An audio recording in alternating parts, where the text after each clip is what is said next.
Real-life witchcraft can be incredibly powerful. Depending on how you cast your spells, it can provide you with many positive things, such as good health, emotional stability, and spiritual protection. How to cast a protection spell on yourself? The best way is to know the rules to stay protected while you work with magic. Surround yourself with good energy, good people, and good thoughts.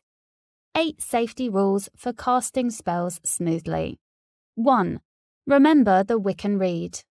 "An ye harm none, do what you will." This Old English phrase can have as many interpretations as there are practitioners.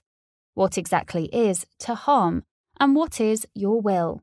The bottom line is to encourage the spellcaster to take personal responsibility for his or her actions. In case of doubt, keep your intentions clean and your actions simple. As long as you are not actively trying to initiate violence or cause problems, you will most likely be safe from any spiritual harm. Most of the time, a ritual won't backfire. It will either work or it won't. There are protection spells out there for those who might be dealing with baneful magic or who don't have enough confidence, so they feel a need for the extra layer of protection. But the best protection spell is to keep learning. The more you learn, the less you fear. 2.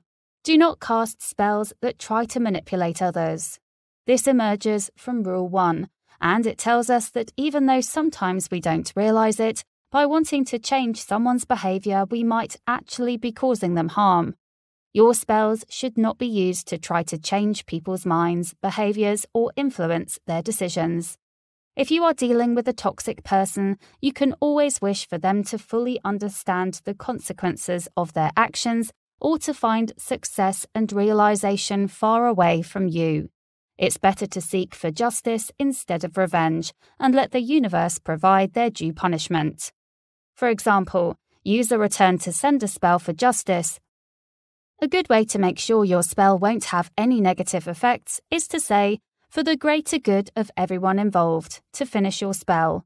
Another variation is, "and harm no one." 3.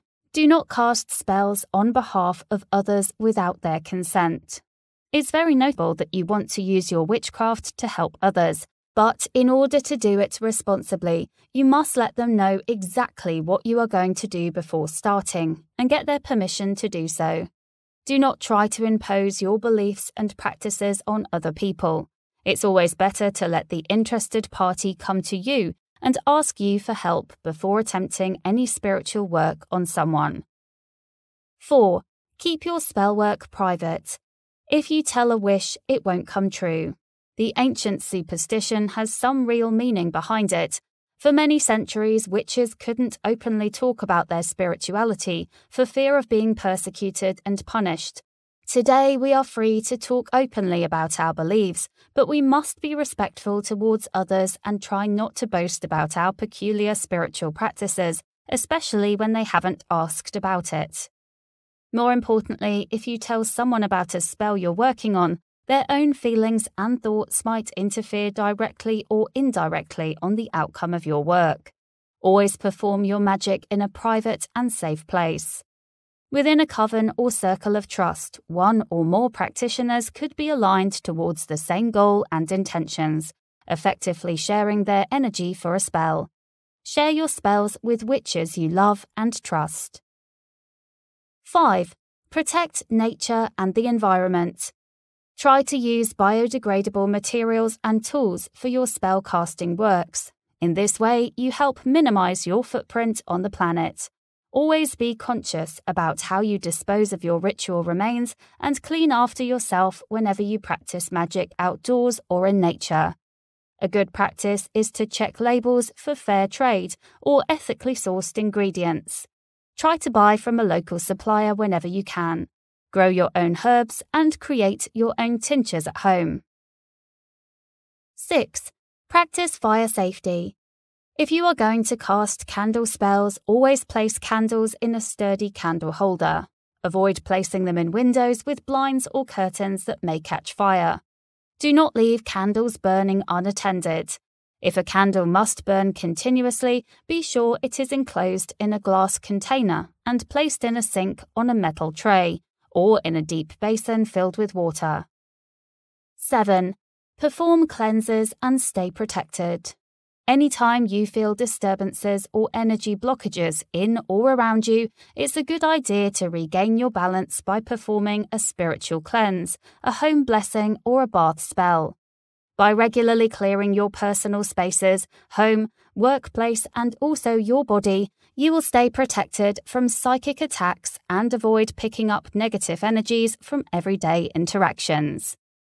8. Take care of your body. A healthy mind will thrive in a healthy body. Always be careful if you're experimenting with potions, infusions, essential oils, or other products. Keep in mind that no amount of magical practice is a substitute for proper medical care. If you believe you have a serious health problem, or if you have any questions regarding your health or a medical condition, you should promptly consult your physician or other healthcare provider. How to protect yourself before a ritual. A common way to protect yourself when working with real spells of magic is by casting a circle of protection. A circle creates a high-energy space where spells and magic can be performed without interruptions. This prevents the interference of disruptive energies and concentrates your intentions in one place. If you are a beginner, don't worry about casting a circle of protection every time you cast a spell. Do it when you need extra focus or protection. If you know you will be working with elemental energies, forces that are beyond your control, the circle will channel and ground. Circles come in different shapes and sizes. Some witches visualize their circle as flat, others as a big sphere. Some of them cast a square inside of it, and others a 5-pointed star. Casting a circle of protection is a great way to start a ritual and to induce the perfect mindset before casting a spell. The way you cast your circle has a lot to do with your personal beliefs, experience, and your personal preferences. For the majority of practitioners, though, it's just about visualizing a circle. In summary, there are many ways to protect yourself before, during, and after a spell. Some include protection herbs, crystals, symbols, and other tools such as protection amulets. Find a collection of protection spells, techniques, and printable pages at spells8.com.